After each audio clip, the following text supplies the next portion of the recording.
कुछ technical issues आते हैं। और वैसे एक इवेंट प्लानर का मतलब क्या होता है? यहाँ पर कुर्सियां लगाई है, उनके जीजा जी ने आके मैंने कुर्सियां लगा दी। Okay. उसके बाद में आके उनका ब्रदर बोलता यार भैया आपने कुर्सियां क्यों लगवाई। कहने को इवेंट बड़ी ग्लैमर की दुनिया लगती है इवेंट मैनेजर, मैं आपको बता दूं, बट इवेंट प्लानर ऐसे होते हैं कि वो शायद उनको बजट या कुछ ऐसा कुछ होता होगा तो वो उनको काम दे देते हैं और उसके बाद में वो बहुत पछताते हैं कि कैसा इवेंट प्लानर किया हम। 101 कार्स जो थी और एक पूरी 1 किलोमीटर की जो लंबी बारात थी। हम क्योंकि टोना टोटको और इन चीजों में बिलीव नहीं करते। कहते हैं हर खुशी के पीछे एक कहानी होती है और हर एक सक्सेसफुल इवेंट के पीछे एक प्लानर। तो आज हम उन्हीं कहानियों को आवाज देने जा रहे हैं जहां मेहनत भी है और मैजिक भी। Hello and welcome to our show. मैं हूं आपकी एंकर आरजू प्रजापत। दोस्तों कहते हैं ना कि कुछ लोग सिर्फ इवेंट नहीं करते हैं बल्कि वो यादें बनाते हैं। तो आज हमारे बीच एक ऐसे ही इवेंट प्लानर है जो सिर्फ स्टेज नहीं सजाते बल्कि हर एक पल को यादगार बना देते हैं। तो मिलते हैं हमारे आज के मेहमान से, राशि इवेंट के फाउंडर कौशिनोक Jain ji. Sir please welcome our show. नमस्ते अर्जू, गुड मॉर्निंग, कैसे हैं आप? मैं एकदम बढ़िया सर, आप कैसे हैं? All good all good. तो चलिए सर शुरू से शुरू करते हैं। आपने जो राशि इवेंट जो नाम रखा है वो आपके माइंड में कैसे क्लिक किया? देखिए बेसिकली ये सबसे पहले जो कंपनी स्टार्ट करी थी मेरे बड़े ब्रदर हैं दिल्ली में, उन्होंने राशि एंटरटेनमेंट के नाम से स्टार्ट करी थी। उसके बाद फिर मैंने मेरी कंपनी स्टार्ट करी विद द नेम ऑफ राशि इवेंट। वेरी सिंपल फंडा। हम क्योंकि टोना टोटको और इन चीजों में बिलीव नहीं करते हैं। राशि का मतलब होता है रा से मेरा बेटा रौनक और सी से Shivangi, and makes my company name as Rashi, that is Rashi event. Very simple. Great. अच्छा सर, आपके इवेंट में आपको घर से किन किन का सपोर्ट है? देखिए अर्जु, आपने मेरे से घर के लिए पूछो तो मैं बोलूंगा मेरे को घर वालों का सबका सपोर्ट रहता है। सबसे ज्यादा जो सपोर्ट रहता है मेरी मम्मी तो रहती है और सबसे ज्यादा मेरी वाइफ का रहता है। जिस दिन मैं आपको बता दूं, अगर मेरा इवेंट है कहीं पे भी, भले से वो छोटा इवेंट हो बड़ा इवेंट है, मेरी वाइफ तृप्ति जैन वो घर छोड़ के कभी नहीं जाती है। क्योंकि कुछ वैल्यूएबल आइटम्स जो होते हैं वो हमारे ऑफिस में पड़े रहते हैं, हमारे कुछ स्टोर में पड़े रहते हैं। तो कब क्या चीज की जरूरत पड़ जाए तो उसके लिए वाइफ अवेलेबल रहती है, एंड वो कभी भी घर को छोड़कर नहीं जाती है। तो I am very thankful to my wife Tripti Jain and मेरी बिटिया शिवांगी, जबकि बेटा रौनक जैन है वो तो मेरा राइट हैंड है ही। तो मतलब कि मुझे ऐसा लगता है कि आपको जैसे घर और बिजनेस मतलब दोनों का आप कैसे मैनेज करते हैं? मुझे लगता है कि आप बिजनेस में भी बहुत अच्छा करते हैं और आपकी फैमिली भी बहुत खुश रहती है, तो ये दोनों का बैलेंस कैसे आप बनाते हैं? देखिए अर्जु, मेरे को घर में जो है मेरी मम्मी और मेरी वाइफ और मेरी बिटिया और मेरा बेटा, इनका मेरे को बहुत ज़्यादा सपोर्ट है। इसीलिए कहते हैं कि सक्सेस स्टोरी के पीछे कुछ ना कुछ जो होता है, सपोर्ट के बिना कोई काम नहीं होता है। मैं आपको इतना सा बता दूं, जब भी मेरे को इवेंट होता है, जो क्लाइंट की खुशियां हैं उसको हम पूरा कर रहे हैं, मेरी जो घर वालों की खुशियां हैं वो मैं पूर्ति कर रहा हूँ। तो दोनों को मेरे को एक लेना पड़ता है। जिसको मेरे को सपोर्ट है मेरी वाइफ का और मेरी बिटिया का सपोर्ट सबसे ज्यादा है। मेरा बेटा तो मेरा राइट हैंड है ही, रौनक जैन। मेरी वाइफ तृप्ति जैन। अगर मेरा कभी भी कोई छोटा इवेंट हुआ या बड़ा इवेंट हुआ, वो घर से कभी भी, क्योंकि मेरा ऑफिस घर के ऊपर ही है, तो वो कभी भी उस घर से नहीं निकलती है, वो घर पर ही रहती है। क्योंकि हमारे कुछ स्टोर के अंदर वैल्यूएबल आइटम्स पड़े हैं, कुछ टेक्निकल इश्यूज आते हैं, तो वो आइटम देने के लिए मेरी वाइफ तृप्ति रहती है। और कुछ कभी पेमेंट की जरूरत पड़ जाती है तो मेरी वाइफ रहती है। तो मतलब अगर मेरा इवेंट होता है तो उसके कितना भी बड़ा फंक्शन हो, उसके कहीं पे भी कुछ जाना हो, शी नेवर गोज।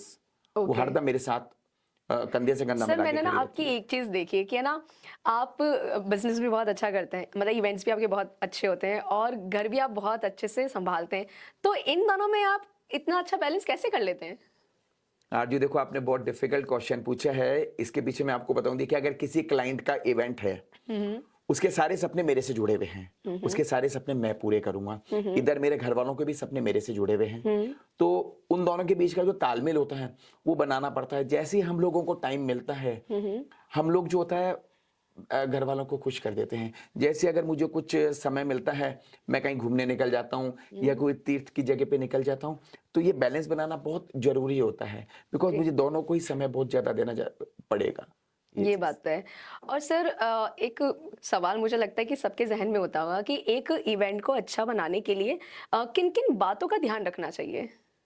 देखिए इवेंट को बनाने के लिए तो मैं आपको बता दूं, देखिए जो कोई क्लाइंट होते हैं हम्म। उनके लाइफ में एक ही बार शादी होती है। ओके। अब उनके जो सपने होते हैं एक इवेंट मैनेजर के ऊपर टिके हुए रहते हैं। हम्म। अगर हम पैसे को भगवान मान लें हम्म। तो हम कहीं ना कहीं कॉम्प्रोमाइज जरूर करेंगे। ओके। हम पैसे को कभी भगवान नहीं मानते हैं, हम हमारे क्लाइंट को ही हमारा भगवान मानते हैं। अब होता क्या है कि उसके सारे सपने starting from the beginning, entry से लेके मतलब विदाई से लेके उसके स्वागत से लेके तक सारी चीजें हम लोग जो होते हैं उसको मैनेज करके चलते हैं। आज छोटी छोटी बातों को लेकर जो होता है, क्योंकि आज उसके घर में अगर आप देखा जाए तो उसके मदर फादर की शादी हुई थी, उसके बाद में उसकी शादी हो रही है, तो वो सारी उनकी नॉलेज होती है, वो उनकी वर्कशॉप हो चुकी थी, तो वो सारी हम उनको गाइडेंस देते हैं फ्रॉम द स्टार्टिंग कि आपको क्या करना है और क्या नहीं करना है। ओके, मतलब आप सारी चीजें संभाल लेते हो, है ना? और वैसे एक इवेंट प्लानर का मतलब क्या होता है? देखिए, इवेंट प्लानर का यही मतलब होता है, शॉर्ट के अंदर बता दूं, मामा जी, फूफा जी, ताऊ जी, दीदी, जीजाजी, घरवाले is equal to only one event manager. क्या हम एक बात बोली आपने। हम एक छोटी सी लाइन जरूर बोलते हैं, हाँ हाँ। जब हमारा इवेंट होता है, इवेंटर मंदिर के घंटी की तरह होता है, जो आता है हमको बजा के चल जाता है। बेसिकली छोटी सी मजाक की बात आपको बता दूं, अभी कुछ दिन पहले मेरा एक इवेंट था, हाँ हाँ। एक ने मेरे को बोला आप यहाँ पर कुर्सियां लगाइए, उनके जीजाजी ने आके, मैंने कुर्सियां लगा दी। ओके। उसके बाद में आके उनका ब्रदर बोलता यार भैया आपने कुर्सियां क्यों लगवाई, मैंने कुर्सियां हटवा दी। उनके जीजाजी फिर घूम के आए, अरे यार भैया आपके समझ नहीं आता आपने कुर्सियां क्यों लगाई, मैंने फिर कुर्सियां लगवा दी। फिर उनके सिस्टर आके कहती है भैया आपके समझ में नहीं आता कि अब आप बताइए। उस स्टेज के ऊपर मैं उस वक्त हमको बहस करने का या उनसे जो होता ना कुछ ऐसा हमको टाइम नहीं और मिलता। ऐसी तो बहुत सारी चीजें आती होंगी ना, रोज कि आती कोई है, क्या कह रहा है, कोई क्या कह रहा रोज है, फिर आती वो है। कैसे सारी चीजें। हमारा ग्रुप बनता है, ग्रुप बनने के अंदर उनके क्वेश्चन स्टार्ट हो जाते हैं हाँ सारी चीजों के अंदर। हाँ। आपको ये करना है, आपको ये करना है, आपको ये करना है, आपको ये करना है। अब दुल्हन के सपने हमसे जुड़े हुए, बिल्कुल। दूल्हे के सपने हमसे जुड़े हुए, उनके घर वालों के सपने हमसे जुड़े हुए। तो कहने को इवेंट बड़ी ग्लैमर की दुनिया लगती है इवेंट मैनेजर, मैं आपको बता दूं, बट बहुत ज्यादा टफ वर्क जो होता है ना वो हम लोगों को होता है, क्योंकि हमारे इवेंट बिजनेस में रिवाइंड और फॉरवर्ड का स्विच नहीं है। हमारी कोई भी चीज रिवाइंड नहीं होती है, कोई भी चीज फॉरवर्ड नहीं होती है, हम किसी भी चीज को पॉज नहीं कर सकते हैं। सारी चीजें लाइव ट्रैक के ऊपर चलती है। ग्रेट, बहुत क्या बात बोली आपने सर। अच्छा, जनरल लोग क्या गलती करते हैं वैसे, जिसमें ज्यादा पैसे लगाकर भी उनको इतना अच्छा नहीं लगता है? गलती क्या होती है आखिर में? देखिए, गलती मैं ये कहूंगा नहीं, उनका जो इवेंट मैनेजर को चूज करने की गलती होती है वो रहती है। अच्छा। वो केवल सोशल मीडिया के ऊपर ही जाकर, सोशल नेटवर्किंग के ऊपर ही किसी इवेंट मैनेजर को चूज कर लेते हैं। हम कहते हैं before choosing an event manager, आप सबसे पहले ही और शी इवेंट मैनेजर को जस्ट गो थ्रू इट, कि वो कितना पुराना है, कितना उसको एक्सपीरियंस है, उस बंदे का सेटअप क्या है, ओके। उस बंदे का सेटअप क्या है, उस बंदे ने कितने शोज कराए हैं, उस बंदे की बाजार में मार्केट में वैल्यू क्या है। आप पहले ये चीजें पता करिए, don't go for the price. अगर कोई 50,000 हाँ एक्स्ट्रा भी ले एग्जैक्ट, रहा ये पता है, ये बहुत प्रॉब्लम्स आती है जहाँ तक मैंने, क्योंकि मुझसे भी क्लाइंट बोलते हैं कहीं इवेंट प्लानर ऐसे होते हैं कि वो शायद उनको बजट या कुछ ऐसा कुछ होता होगा तो वो उनको काम दे देते हैं और उसके बाद में वो बहुत पछताते हैं कि कैसा इवेंट प्लानर किया वो हमने। यही होता है। देखिए बेसिकली कि अब आपने थोड़ा सा, अगर हमने किसी को बजट 50,000 या 1 लाख रुपए ज्यादा दे दिया, वो सीधा स्विच ऑफ होके दूसरे के चले जाता है। बट आप सोचिए कि एक, अगर आप सेफ हैंड्स के अंदर हो, लाख रुपए भी अगर आपके ज्यादा लग रहे हैं, हम ज्यादा नहीं ले रहे हैं, हम केवल क्वालिटी की चीज ले रहे हैं, हम केवल बढ़िया चीजें ले रहे हैं, हम कोई भी चीज मतलब फेक कमिटमेंट से बिजनेस नहीं करते हैं। फेक कमिटमेंट्स कभी मत करो, चीटिंग कभी मत करो, किसी को आप जो बोलो वो करो। And we always make a very very big PDF. My son Raunak Jain अभी बहुत अच्छा कर रहा है, उसके आने से मेरी ग्रोथ भी बहुत बड़ी है। तो वो जो पूरी जो बनती है, हम उनको डिटेलिंग देते हैं, और काम होने के बाद क्लाइंट ऑलवेज थैंक्स हमको करता है। इसीलिए मैं आपको बता दूं आरजू, आज तक हम लोग 5 स्टार के ऊपर मेंटेन करे हुए हैं। एंड ऊपर वाले के आशीर्वाद से कोई भी चीज सक्सेस के लिए, मैं बता दूं, ऊपर वाले के बिना कोई भी काम नहीं होता है। बिल्कुल सही कहा। ऊपर वाले के आशीर्वाद से हम लोग आज तक 5 स्टार पे टिके हुए हैं। हमारे ए से लेके Z customers all are very satisfied. Great, ये तो सर मैंने देखा है। अच्छा सर, ये बताइए कि with an event planner and without an event planner क्या फर्क पड़ता है? देखिए बिल्कुल ठीक कहा। अगर आपके पास पूरी टीम है, एक इवेंट प्लानर का सबसे बड़ा, मेरा टैगलाइन आपको बता दूं मेरे इवेंट की, जेब में हाथ डाल के आओ, जेब में हाथ डाल के जाओ, खुद की शादी में मेहमान बनो। क्या? नहीं तो होता क्या है, आज आपने बैंड वाले को किया, आपने घोड़ी को किया, आपने डीजे को किया, आपने मेकअप आर्टिस्ट को किया, आपने एंकर को किया, आपने डांस ट्रूप को किया, आपने लाइट वाले को किया, आपने फूल वाले को किया, आपने टेंट वाले को किया।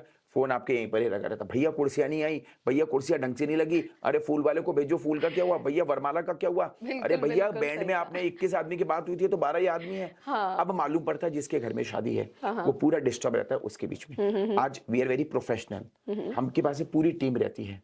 तो अगर आप इवेंट प्लानर नहीं लोगे तो मैं ये 100% डेड श्योर हूं, विदाउट इवेंट प्लानर आपकी शादी सक्सेस नहीं जाएगी।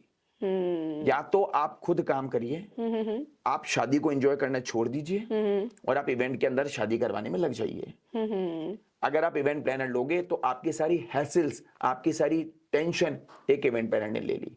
नाउ आप फ्री रहिए। हम्म, तो मतलब इवेंट प्लानर तो होना ही चाहिए हर वेडिंग में। इवेंट प्लानर इज मस्ट आज की तारीख में, छोटा इवेंट हो या बड़ा इवेंट हो।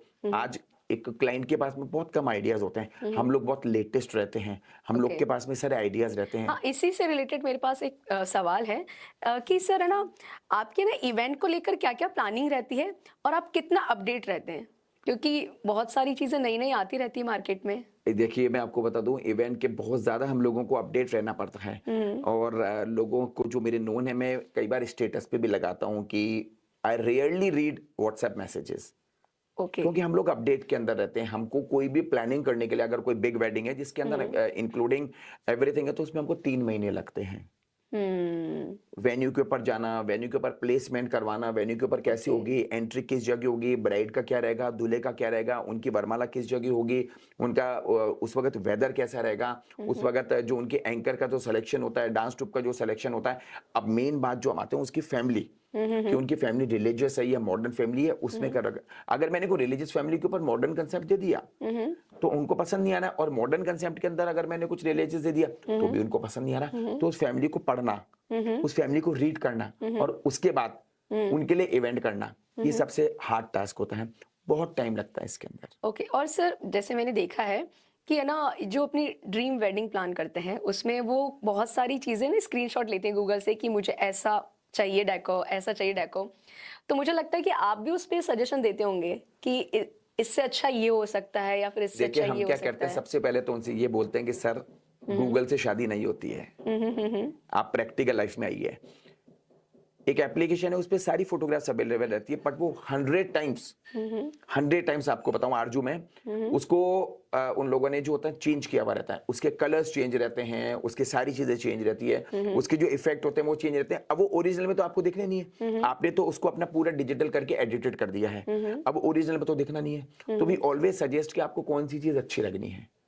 ओके। कस्टमर जरूर फर्स्ट मीटिंग में थोड़ा सा अनॉयड रहता है, बट लास्ट के अंदर आई एम डेड श्योर मुझे 5 स्टार देके जाता है। I love 5 star. हाँ, तो मतलब सजेशन देना ज़रूरी है ना वो गूगल सजेशन से। मत, जो बंदा आपके पास आ रहा है वो जीरो है, उसके घर में हाँ। शादी हो रही है, उसको कुछ भी पता नहीं है। क्योंकि वो जैसे आसपास के लोग होते हैं ना, वो काफी उन्हें राय देते हैं कि आप है ना ऐसे करना। तो इसलिए इवेंट प्लानर जो सजेशन देता है उसका मानना चाहिए कि ये हो सकता है, ये हो सकता आपने है। बिल्कुल सही क्वेश्चन पूछा आरजू, की जो आसपास के लोग होते हैं वो ये बोलते हैं आप इससे इवेंट प्लानर से करा रहे हो, इस इवेंट यस। प्लानर से करा रहे हो। मैं कहता हूँ इवेंट प्लानर चूज करना सबसे बड़ा हार्ड टास्क होता है। फिर मैं रिपीट करूंगा आरजू की, इवेंट प्लानर उसको करना जिसको बहुत अच्छा एक्सपीरियंस है, हाँ। जिसका सेटअप है, जिसका जी। मार्केट में नाम है। ऐसा नहीं है वो आपका शो बंद करके आपकी लाइट्स बंद कर दे और बोले साहब मुझे तो पेमेंट दो, मुझे तो पेमेंट चाहिए, मेरे पास तो पेमेंट ही नहीं है। कभी नहीं, हम हमारे क्लाइंट से कभी भी आगे होकर पेमेंट नहीं मांगते। हम भी always say to the client, मेरे सारे आपके लोग सुन रहे होंगे, कि आपके पास जब मर्जी हो जब हमको पेमेंट देना। ओके। ऐसा कुछ भी नहीं होता है। अच्छा सर, ये इतने सारे इवेंट्स करते हो तो आपका सबसे यादगार इवेंट कौन सा रहा है? देखिए यादगार इवेंट मैं आपको बता दूं कि जैसे हमने सबसे पहले जो लाइव के इवेंट हमने स्टार्ट किए थे, वो मैंने किया था राजकुमार जी अग्रवाल साहब, मेरे मुंबई के हैं, जिनके सन है विनीत जी और सुमित जी जो हैं, और उनका बहुत बड़ा जो लॉजिस्टिक्स का वर्क है वो सबसे पहले हमने उनका किया था। उसके बाद मेरे बहुत सारे क्लाइंट्स हैं जिनसे मेरे बिल्कुल पारिवारिक संबंध हो गए, मेरे घर जैसे रिलेशन हो गए। ऐसे मेरे बहुत सारे क्लाइंट हैं, क्योंकि अब क्या होता है बिजनेस के साथ साथ हम लोगों के रिलेशन उनसे बन भी जाते हैं और बहुत अच्छी बॉन्डिंग बन जाती है। बॉन्डिंग के बाद ये होता है, मेरे बहुत सारे क्लाइंट्स आप केवल मुझे कॉल करके बोलते हैं कि आपको इवेंट करना है। वो मेरे से यहाँ तक नहीं पूछते हैं कि आप कर क्या रहे हो, वो मेरे से यहाँ तक नहीं पूछते हैं कि आप जो होते हैं वो पीडीएफ के अंदर क्या क्या है, वो मेरे से ये भी नहीं पूछते हैं कि आपका बजट क्या है। दे ओनली सिंपली से मेरे बेटे की शादी है और आपको इवेंट करना है। मैं इनसे पूछता हूँ बजट, बोले बजट आपकी जो मर्जी हो ले लेना। मैं पूछता हूँ करना क्या है, वो आप जानो। मेरे बहुत सारे ऐसे क्लाइंट्स हैं जो मेरे परिवार के सदस्य बन चुके हैं आज, जिनके बिना हम कहते हैं कि अधूरे हैं हम लोग। मेरे ऐसे क्लाइंट्स मेरे बहुत सारे, तो बिजनेस के साथ साथ में हम लोग ने रिलेशन भी कमाए हैं। बिजनेस के साथ साथ हमने हमारे व्यवहार से जो होता है आज रिलेशन, कुछ क्लाइंट्स को हमने हमारे परिवार का सदस्य, उन्होंने भी हमारे को अपने परिवार का सदस्य बना लिया है। इतना ट्रस्ट है, they never ask about the budget, they never ask about the anything. उनको इतना, बहुत सारे क्लाइंट्स हमारे ऐसे, उनको हमारे पे ट्रस्ट है। अच्छा सर, एक इवेंट प्लानर का क्या क्या फंक्शन करता है, मतलब एक इवेंट प्लानर क्या क्या फंक्शन करता है और उसमें कितना इन्वेस्ट करना पड़ता है आपको एक इवेंट को स्टार्ट करने के लिए? देखिए, मैं आपको इन्वेस्ट का तो यहाँ पे बता नहीं सकता हूँ, बट हाँ एक मोटी रकम लगती है। अभी ओके। जैसे लेटेस्ट एसएफएक्स का जो होता है, एक लेटेस्ट एसएफएक्स इफेक्ट होता है। एक इवेंट प्लानर को अगर कोई इवेंट स्टार्ट करना चाहता हो तो उससे बोलूंगा पहले आप ट्रेनिंग लो। तो इवेंट प्लानर को सारी नॉलेज होनी चाहिए ना, जैसे Ex- डीजे मैं और आपको बता सबकी दूं, अब चीजें। आपने मेरे से पूछो तो मैं आपको बता दूं कि इवेंट प्लानर को क्या क्या होना चाहिए। देखिए, हमारे कुछ होते हैं। सबसे पहले होती है RSVP, okay. Hospitality, logistics, decor, production, event.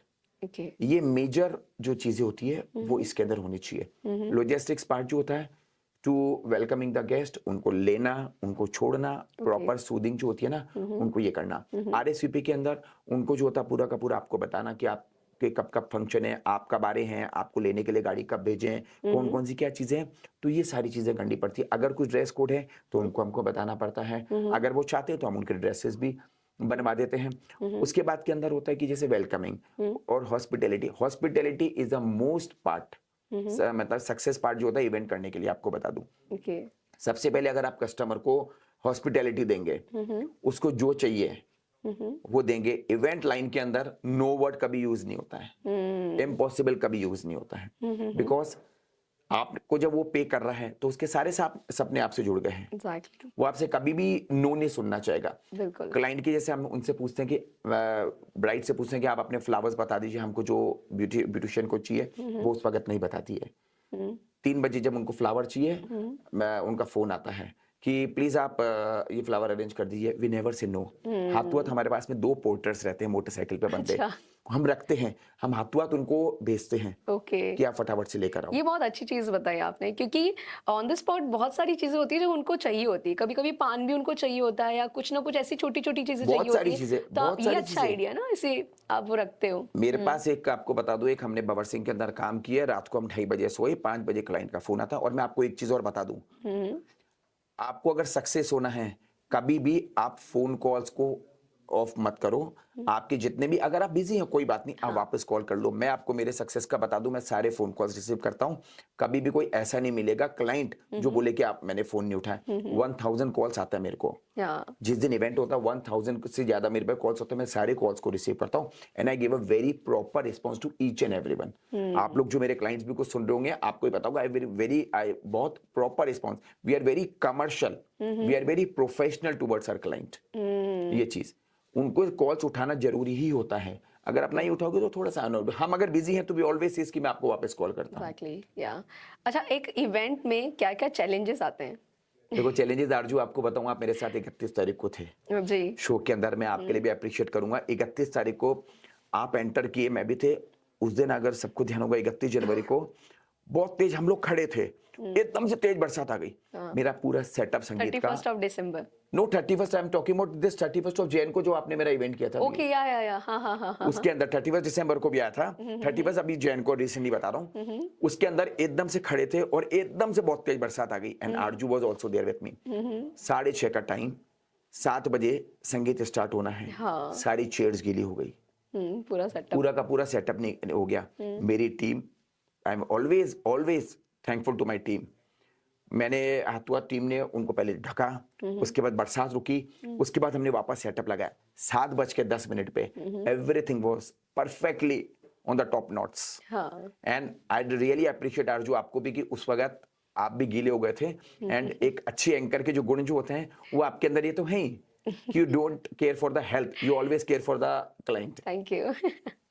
बिल्कुल, वो होता है ना, आपने जैसे कहा कि सपने जुड़े होते हैं, तो बस मुझे भी ये लगता है कि एग्जैक्टली, ब्राइड एंड ग्रूम और पूरा परिवार के सपने जुड़े होते हैं एक एंकर से, तो ऑब्वियस है 100 से 200% देना बहुत ज़रूरी है।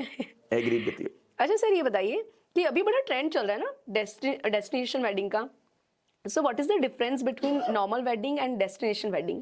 देखिए, लोगों को ये कंसेप्ट बिल्कुल भी पता नहीं है कि डेस्टिनेशन वेडिंग, और आपका बहुत अच्छा क्वेश्चन है आरजू, कि what is the meaning of the destination wedding and normal wedding. देखिए, नॉर्मल वेडिंग जो होती है उसके अंदर जो गेस्ट होते हैं वो सब तरफ से आते हैं। डेस्टिनेशन वेडिंग का मतलब होता है इन हाउस, आप जब एक बार मॉर्निंग में एंटर कर गए, बाहर से कोई गेस्ट नहीं आता है। जैसे सपोज करिए आप कोई रिसोर्ट के अंदर जाते हैं, अगर आपके 250 लोग हैं तो वो 250 लोग ही रहेंगे फ्रॉम द स्टार्टिंग टिल विदाई तक।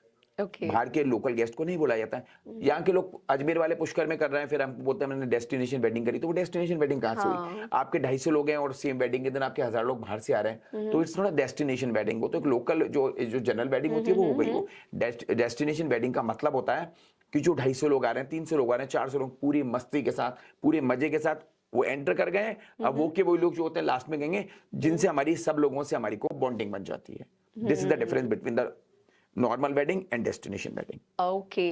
एंड मैंने सुना है कि आप पब्लिक इवेंट्स भी बहुत कराते हैं, तो कौन कौन से पब्लिक इवेंट्स आज हैं? देखिए, मैं पब्लिक इवेंट्स भी आपको बता दूं, जो हम कुछ सालाना इवेंट करवाते हैं, हम एक करवाते हैं मार्केट से जो प्रतियोगिता, जो अजमेर में नहीं होती थी, हम पिछले 10 ईयर से करवाते हैं। एक हम करा रहे हैं तीज के रंग फोटो जिसमें जो 18 ईयर्स हम रेगुलरली करा रहे हैं, जिसमें गोल्ड और सिल्वर के प्राइजेस स्टिल अभी तक हम लोग देते हैं, जो लैक्स में होता है। सब चीजें फ्री ऑफ कॉस्ट होती है। हम उसमें माता रानी बनो प्रतियोगिता भी कराते हैं, हम कृष्ण मनो भी कराते हैं, जिसके अंदर 400 से प्लस कृष्ण मनो जो आते हैं वो हम लोग कराते हैं। तो ऐसे कई कंपटीशन, कुकिंग कंपटीशन भी हम कराते हैं। और आपको बता दूं, कुछ हाइलाइटेड इवेंट्स भी हम लोग के होते हैं। जैसे आपको बता दूं, एक हाइलाइटेड इवेंट हुआ था हेलीकॉप्टर से, जो एक बेटे की इच्छा थी, हाँ, वो काफी वायरल हुआ वो था। मैंने किया था।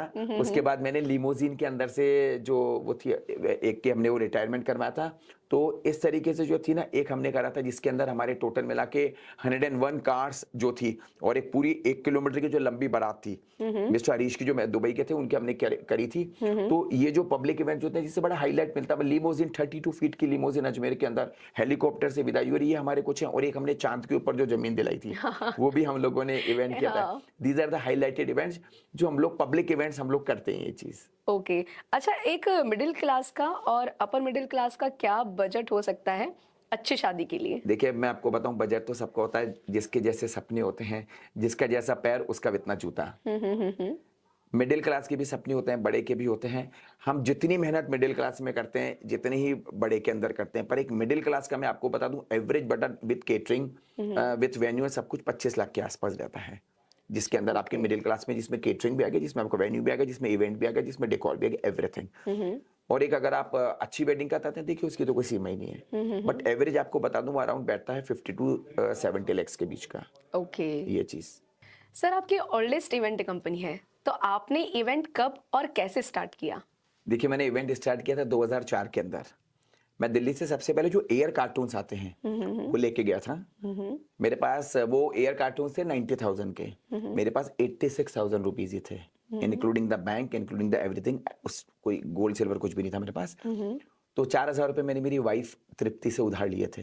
अच्छा। और आपको आरजू पर्सनल चीज बता दूं, वो 4,000 रुपए मैंने आज तक उसको लौटाई नहीं है। जब से मैंने स्टार्ट किया था, this is the bond of love. This is the bond of, you can say like this. उस वक्त हम लोग कार्टून्स क्या करते थे, हमारे बंदे खड़े होते थे, फूल फेंकने का काम करते थे। तो इस तरीके से जो स्टार्टिंग जो थी वो इवेंट की वो होती थी। और आपको बेस्ट पार्ट आपको बताऊं, लोग एंकर और कोरियोग्राफर में अंतर नहीं जानते थे। ओके। हम एंकर उनको बोलते थे तो उनको वो समझ में आता था कि स्विच है एंकर का, अच्छा। और वो एंकर को बोलते थे आपके कोरियोग्राफर कब आएगा अनाउंस करने के लिए। अच्छा। उनको ये डिफरेंस भी समझ में नहीं आता था। ओके। अच्छा, किसी भी इवेंट के सक्सेस के पीछे क्या राज है? देखिए, इवेंट के सक्सेस के पीछे मैं आपको बता दूं, राज होता है ऑनेस्टी। हम्म। आप बिल्कुल ऑनेस्ट रहिए, फेक कमिटमेंट कभी मत करिए, किसी से चीटिंग मत करिए, किसी को गलत कमिटमेंट मत करिए। और आपके जो भी वेंडर्स वर्क कर रहे हैं उनको, जो मेरी है पॉलिसी, 24 आवर्स के अंदर अंदर उनको पेमेंट करिए। ये ओके। सक्सेस है। देखिए, उन लोगों के सपने, एक जो क्लाइंट के सपने वो आपसे जुड़े हुए हैं। कभी भी आप किसी से, आपने भी मेरे साथ इवेंट किया होगा, सॉरी इतने सारे आप मेरे इवेंट किए हैं, आपने भी देखा होगा मेरा पेमेंट कंडीशन कैसी रहती है। बिल्कुल। तो ये सक्सेस के पीछे यही रहता है कि ही और शी जो भी काम कर रहा है वो आपसे भीख नहीं मांग रहा है, वो आपसे आप जो मेहनत करिए उसका पेमेंट मांग रहा है, आप सही। उसको आगे होके दे दीजिए ना। एग्जैक्टली। जब पेमेंट मांगने की बात हो रही होती है आप उसका फोन नहीं उठाते हैं, जब पेमेंट की बात हो रही हो तो उससे कल आना, फिर वो कल आते हैं तो बोले 3 दिन में आना, फिर आप बोलते हैं क्लाइंट के पैसे नहीं आए। कोई बात नहीं, क्लाइंट के पैसे नहीं आए तो आप कुछ अपना भी तो इन्वेस्ट करिए। तो ये सक्सेस के पीछे की आप बिल्कुल ऑनेस्ट रहिए। तो मैं बता रहा हूं आपको सक्सेस मिलना बहुत आसान होती है, क्योंकि आपका व्यवहार ही आपका व्यापार है। बिल्कुल। अच्छा, आपने एंकर की बात करी, तो ये बताइए कि एंकर का क्या रोल रहता है और पहले वाले एंकर में और अभी वाले एंकर में क्या फ़र्क है? देखो आरजू, सबसे पहले तो बताऊं पहले वाले एंकर और आज वाले एंकर के अंदर मैं आपको फर्क बता दूं। पहले वाले एंकर केवल अनाउंस करते थे। पहले वाले एंकर जिसके साथ मैंने काम स्टार्ट किया था, अंजू भी पहला शो किया था, तो वो अनाउंसमेंट होता था, गेम्स और इस तरीके की चीजें नहीं हुआ करती थी उस वक्त। परंतु आज जो एंकर्स है वो पूरी शादी की जो होते हैं जान होते हैं। मैं आपको बताऊं, जैसे आपकी परफॉर्मेंस है, मैंने जिस जिस जगह आपने मेरे साथ वर्क किया है, क्लाइंट ने मेरे को यही बोला, एंकर आपकी बहुत बढ़िया थी, आपके एंकर का वर्क बहुत बढ़िया था। क्योंकि आज की जो एंकर्स है, मैं आपको बताना चाहूंगा, आरजू को लेके बताना चाहूंगा, वो केवल अनाउंस नहीं करती है, वो जितनी भी गेस्ट होती है सबको अपने साथ में इन्वॉल्व कर लेती है आरजू। वो अपने जितने भी मेल हो, फीमेल हो, अंकल हो, आंटीज हो, भाई साहब हो, भाभी जी हो, यूथ हो, सबको अपने साथ इन्वॉल्व करके गेम्स खिलवाना। किस लेवल के ऊपर मतलब जो होता है वो एक मस्ती करवाना, वो आरजू को पता है। ये चीज मैं आपको बता दूं, तो ये जो होता है कि एक एंकर का जो होता है, पहले केवल अनाउंस करते थे कि अब ये वाले संगीत के अंदर ये आ रहे हैं, हल्दी तो होती नहीं थी, संगीत में ये आ रहे हैं, ये आ रहे हैं, ये आ रहे हैं, ये हो गया आपका। अब जो होता है वो अब आप खुद जो कराते हैं। मेरे को खुद, मैं आपसे बोलता हूँ कि मैं आपको सबके सामने बोलना चाहूंगा कि आरजू से अगर मैं 10 डेट्स मांगता हूं तो आरजू मुझे केवल 3 ही देती है। तो क्योंकि मेरी डिमांड तो है ही, पर क्लाइंट की भी जो डिमांड होती है, वो चाहते हैं कि हमारे जितने गेस्ट आ रहे हैं, मेन आजकल जैसे पूरे इवेंट की जान हल्दी हो गई है, तो आप संगीत में तो सब लोग डांस कर नहीं सकते हैं, 15 से 20 25 लोग डांस करेंगे, पर हल्दी के अंदर सबको एंजॉय करना होता है। उसके अंदर आरजू जब जब आती है वो नए नए गेम्स लेकर आती है। आप जब जब आती हो ना, कुछ नया फ्लेवर लेकर आती हो, आप कुछ नई चीज लेकर आते हो। और हमको चाहिए क्या, एक पूरे इवेंट में देखिए मैं आपको बताऊं कि अगर कोई एंकर है, अगर उसने एक गलत वल्गर वर्ड यूज कर लिया, that will totally spoil the show. सही उसने कहा। कुछ भी एक गलत चीज कर ली, सब खत्म कर जाती है। अगर एक्सपोजिंग कर ली कोई अच्छी फैमिली के ऊपर, तो बिल्कुल भी मजा नहीं आता है। तो एंकर का जो रोल होता है मेन होता है, क्योंकि वो स्टेज की जान होती है, वो पूरे संगीत की, हल्दी की, वेडिंग की, बारात ऑन व्हील्स की जान है। उसको सब फॉलो करते हैं एंकर को। वो बोलती है राइट करो, सब राइट करते हैं, वो बोलती है लेफ्ट करो, सब लेफ्ट करते हैं, सब खड़े हो जाओ, एंकर के कहने पे सब। तो एक पूरे शो की जान एंकर होती है। आज एंकर अगर बढ़िया होती है तो we are very dead sure कि वो शो को 100% रॉक करेगी। एंड आपको मैं बता दूं, आई am very choosy about the anchors. मैं मेरी चूज एंकर को पसंद होनी हो मुझे, सॉरी क्लाइंट को पसंद होनी हो मुझे मतलब नहीं है, पर मैं मेरी जो एंकर होती है मैं उनको ही चूज करता हूं, क्योंकि मुझे पता है कि how to make the show success. That is the main difference. And आपके लिए मैं कहना चाहूंगा कि अभी जितने भी मेरे शोज किए हैं, I got the compliment from all the guest. Thank you, thank you. Aarzoo, आपने मेरे से इतने सारे क्वेश्चन पूछ लिए, अब मैं भी आपसे कुछ क्वेश्चंस पूछना चाहूंगा। श्योर, बिल्कुल, पूछिए। आज आपका पहला शो है, आपने मुझे ही क्यों चूज किया? सर, एक बात बताऊं, एक्चुअली पता है कि मैंने देखा है कि मैंने आपके साथ शोज किए हैं, तो मुझे पता लगा है कि आपको ना कोई फर्क नहीं पड़ता है कि सामने वाले क्लाइंट का क्या बजट है, सामने वाला क्लाइंट कैसा है, आपको कुछ फर्क नहीं पड़ता है। सिर्फ आप ये देखते हो कि इसके इवेंट को कितना मैं सक्सेसफुल बना सकता हूँ। आप अपनी तरफ से भी बहुत एडिशनल चीजें करते हैं, ये मैंने देखा है, क्लाइंट को खुश करने के लिए। तो सच वो जो होता है वो एक बॉन्ड होता है और एक वो सच्चाई होती है, वो सर मुझे लगी कि आप पूरा अपना 100% देते हैं क्लाइंट के लिए कि इनको खुशी होनी चाहिए, क्योंकि वेडिंग सर एक बार होती है और माता पिता का ना सपना होता है बच्चों की वेडिंग का, तो वो सर आप पूरा कराते हैं, इसलिए मुझे लगा कि मैं पॉडकास्ट आपके साथ करूं। Thank you very much, thank you very. अब मुझे आप बताइए, जी। आपके भी जो बजट जो होता है शोज का, हम्म। कुछ बजट कम भी होता होगा कुछ। और मैं आपको एक बार बताना चाहूंगा कि अभी हम लोगों ने 31 दिसंबर हमने मानसिंह के अंदर इवेंट किया था, 2000 वेलकमिंग 2026। सेम डे मैंने आरजू को वेलकमिंग 2027 मैंने आरजू को बुक कर दिया 1 साल पहले। This is a trust on the anchor. 1 साल पहले। एंड मैंने अभी आरजू को दिसंबर की 3 डेट्स जो होती है वो बताई है, बिकॉज़ जो एंकर वो हमारी प्रोफाइल देखते हैं, सब कुछ कहते हैं यार ये एंकर बहुत बढ़िया है। हमारे साथ-साथ में जो क्लाइंट की जो चॉइस होती है ना, client is also very choosy. He और शी वांट्स हमको शो रॉक चाहिए। तो आप मुझे बताएँ आरजू कि आप करते हैं कोई कम बजट का भी शो आता है? बिल्कुल आता है। आप वो करते हैं? पहले हम देखते हैं कि इवेंट प्लानर कौन है ना? ओके। यस, तो इवेंट प्लानर के साथ ऐसा बॉन्ड हो जाता है, तो फिर अगर वो बोलते हैं कि कम बजट में तो ठीक है, लेकिन क्या होता है ना कि बहुत सारी वेडिंग्स जब होती है तो वो बहुत अच्छे-अच्छे बजट देते हैं कि ठीक है आप करो, और फिर उसी बीच में अगर किसी रीज़न से कम बजट का होता है तो हम कर देते हैं, बिकॉज़ फैमिली बन जाती है, तो फैमिली एग्ज़ैक्टली। में तो ऐसा होता है ना। तो सर मेरा एक last but not the least कि आप हमारे इस प्यारी सी ऑडियंस को क्या संदेश देना चाहते हैं? देखो मैं आप सबको ये कहना चाहूँगा, शादियाँ कभी बंद होगी नहीं। आप अगर इस प्रोफ़ेशन के अंदर हैं या अगर आप शादियाँ करवा रहे हैं तो सबसे बड़ी चीज़ है आप एक इवेंट मैनेजर पे ट्रस्ट करें। इवेंट मैनेजर को अपना फैमिली मेंबर मानें और सभी इवेंट मैनेजर से कहूँगा, आपको अगर सक्सेस चाहिए, आप बिल्कुल जेन्युइन रहें। आप फेक कमिटमेंट ना करें। आप कोई भी चीज़ जो गलत होती है, वो बात ना करें। एंड पेमेंट के लिए कभी भी आप किसी भी क्लाइंट को आप प्रेशराइज़ ना करें। क्लाइंट अगर वो पैसा खर्च कर रहा है, तो आपका पैसा देकर जाएगा। कोई क्लाइंट पैसा लेकर नहीं जाता है। अगर आपने फेक कमिटमेंट किया, आपने उसको जो पीडीएफ बनाई और वो चीज़ नहीं दी, तो 100% वो पेमेंट काटेगा। तो उस आपको जो उसने आपने पीडीएफ उसको बनाई है, तो आप उसको वो की वही चीज़ें देवें, तो वो क्लाइंट आपको पेमेंट तो देगा ही देगा, ऊपर से जो होती है, वो आपको कुछ रेम्युनरेशन जो होता है और या फिर आपको जो ऊपर से जो होता है, एक अच्छा-सा रिवॉर्ड भी देकर जाएगा। ये मुझे 100% डेढ़ होता है। तो सक्सेस अगर आपको चाहिए, तो कभी चीटिंग ना करें, जो कमिटमेंट किया उसको पूरा करें और जो भी लोग हैं, जो वेंडर्स हैं, उनको आप 24 आवर्स में पैसा दें। तो मैं बता रहा हूँ, आपको सक्सेस आपके कदम चूमेगी। So thank you so much sir कि आपने अपना कीमती वक्त दिया हमें। Thank you sir. Thank you are you, thank you very much, thank thank you. You very much.